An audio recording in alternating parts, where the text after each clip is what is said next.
देखिए, सुंदर बेटी, सुशील बेटी, पढ़ी लिखी बेटी और साथ में 50 लाख रुपया खर्च भी किया गया, लेकिन फिर भी दहेज लोभियों का पेट नहीं भरा।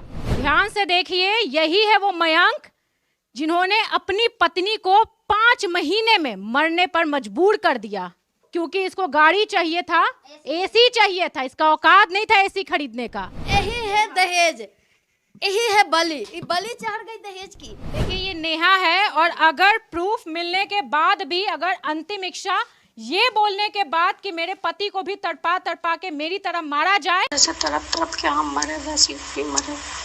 अगर ये सुनने के बाद भी अगर प्रशासन अगर नहीं सुनती है, सरकार नहीं सुनती है, तो सोचिए सरकार किस काम की है।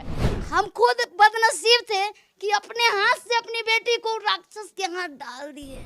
और उसके रिश्तेदार मेरे यहाँ समाज भी भिजवाते हैं कि केस उठा लो, नहीं तो तुम्हारे साथ आप भविष्य में बहुत बुरा हो। हमारे बिहार में, हमारे देश में ऐसे ही बेटियां दहेज की बलि चढ़ जाती है, कोई कुछ नहीं बोलता है। ये खुद शिक्षिका हैं, ये अपनी बेटी, एकलौती बेटी के लिए इंसाफ की लड़ाई लड़ रही हैं।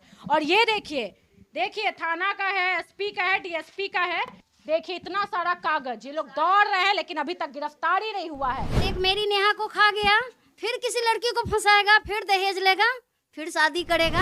ऐसी तमाम नेहा है जो शादी के 1 महीने, 2 महीने, 5 महीने और साल भर बाद दहेज की भेंट चढ़ जाती है।